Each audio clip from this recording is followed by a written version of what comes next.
I believe you. I forgot that I promised to wait. I forgot everything until a few minutes ago when Mr. Mulligan told me that you'd crashed here in a plane, and then I knew it was my fault, and if anything had happened to you...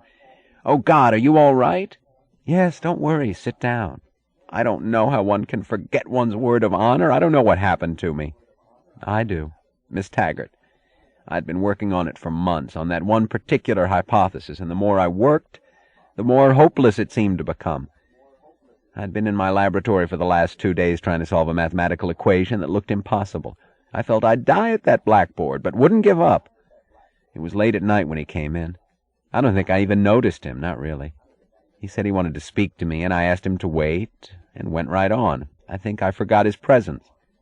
I don't know how long he stood there watching me, but what I remember is that suddenly his hand reached over, swept all my figures off the blackboard, and wrote one brief equation. And then I noticed him. Then I screamed, because it wasn't the full answer to the motor, but it was the way to it, a way I hadn't seen, hadn't suspected, but I knew where it led. I remember I cried, "How could you know it?" And he answered, pointing at a photograph of your motor, "I'm the man who made it in the first place." And that's the last I remember, Miss Taggart. I mean the last I remember of my own existence, because after that we talked about static electricity and the conversion of energy and the motor. We talked physics all the way down here, said Galt. Oh, I remember when you asked me whether I'd go with you, said Daniels.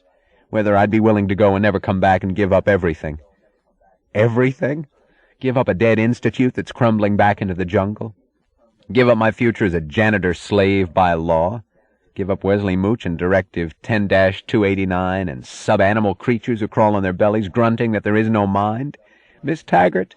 He laughed exultantly. He was asking me whether I'd give that up to go with him.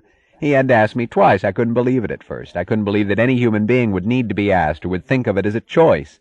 To go? I would have leaped off a skyscraper just to follow him, and to hear his formula before we hit the pavement. I don't blame you, she said, looking at him with a tinge of wistfulness that was almost envy. Besides, you've fulfilled your contract. You've led me to the secret of the motor. I'm going to be a janitor here, too, said Daniels, grinning happily. Mr. Mulligan said he'd give me the job of janitor at the power plant, and when I learn, I'll rise to electrician. Isn't he great, Midas Mulligan? That's what I want to be when I reach his age. I want to make money. I want to make millions. I want to make as much as he did. Daniels! She laughed, remembering the quiet self-control, the strict precision, the stern logic of the young scientist she had known. What's the matter with you? Where are you? Do you know what you're saying? I'm here, Miss Taggart, and there's no limit to what's possible here. I'm going to be the greatest electrician in the world, and the richest. I'm going to... You're going to go back to Mulligan's house, said Galt, and sleep for 24 hours, or I won't let you near the power plant. Yes, sir, said Daniels meekly. The sun had trickled down the peaks and drawn a circle of shining granite and glittering snow to enclose the valley, when they stepped out of the house. She felt suddenly as if nothing existed beyond that circle, and she wondered at the joyous, proud comfort to be found in a sense of the finite, in the knowledge that the field of one's concern lay within the realm of one's sight. She wanted to stretch out her arms over the roofs of the town below, feeling that her fingertips would touch the peaks across. But she could not raise her arms.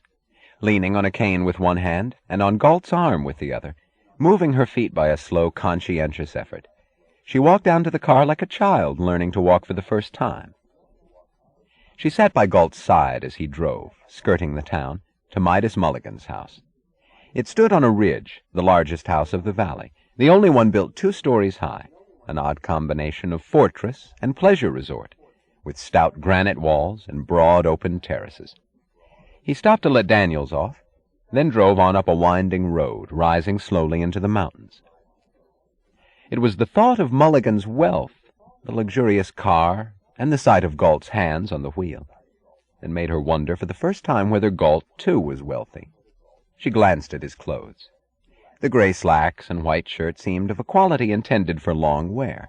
The leather of the narrow belt about his waistline was cracked. The watch on his wrist was a precious instrument, but made of plain stainless steel. The sole suggestion of luxury was the color of his hair, the strands stirring in the wind like liquid gold and copper. Abruptly, behind a turn of the road, she saw the green acres of pastures stretching to a distant farmhouse.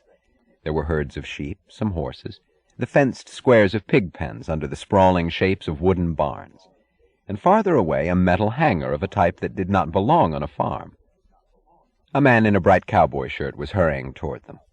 Galt stopped the car and waved to him, but said nothing in answer to her questioning glance. He let her discover for herself, when the man came closer, that it was Dwight Sanders. "Hello, Miss Taggart," he said, smiling. She looked silently at his rolled shirt sleeves, at his heavy boots, at the herds of cattle.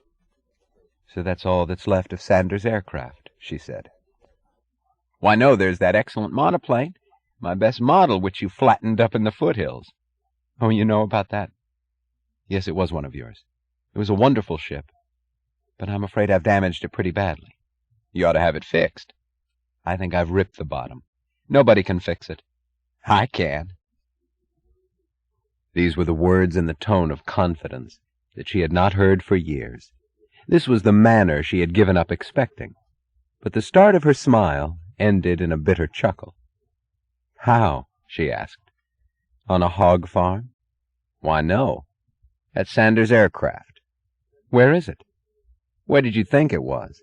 In that building in New Jersey, which Tinky Holloway's cousin bought from my bankrupt successors by means of a government loan and a tax suspension? In that building where he produced 6 planes that never left the ground, and 8 that did, but crashed with 40 passengers each?" "Where is it, then?" "Wherever I am." He pointed across the road. Glancing down through the tops of the pine trees, she saw the concrete rectangle of an airfield on the bottom of the valley. "We have a few planes here, and it's my job to take care of them," he said. "I'm the hog farmer and the airfield attendant. I'm doing quite well at producing ham and bacon, without the men from whom I used to buy it, but those men cannot produce airplanes without me, and without me, they cannot even produce their ham and bacon." "But you have not been designing airplanes either." "No, I haven't. And I haven't been manufacturing the diesel engines I once promised you. Since the time I saw you last, I have designed and manufactured just one new tractor. I mean one. I tooled it by hand. No mass production was necessary. But that tractor has cut an 8-hour workday down to 4 hours on—" The straight line of his arm, extended to point across the valley, moved like a royal scepter. Her eyes followed it, and she saw the terraced green of hanging gardens on a distant mountainside. "The chicken and dairy farm of Judge Narragansett." His arm moved slowly to a long flat stretch of greenish gold at the foot of a canyon, then to a band of violent green. "In the wheat fields and tobacco patch of Midas Mulligan." His arm rose to a granite flank, striped by glistening tiers of leaves. "In the orchards of Richard Halley." Her eyes went slowly over the curve his arm had traveled, over and over again, long after the arm had dropped. But she said only, "I see." "Now do you believe that I can fix your plane?" he asked. "Yes. But have you seen it?" "Sure, Midas called 2 doctors immediately, Hendricks for you and me for your plane. It can be fixed, but it will be an expensive job." "How much?" $200. $200? She repeated incredulously. The price seemed much too low. "In gold, Miss Taggart." "Oh. Well, where can I buy the gold?" "You can't," said Galt. She jerked her head to face him defiantly. "No?" "No. Not where you come from. Your laws forbid it." "Yours don't?" "No." "Then sell it to me. Choose your own rate of exchange. Name any sum you want. In my money." "What money?" "You're penniless, Miss Taggart." "What?" It was a word that a Taggart heiress could not ever expect to hear.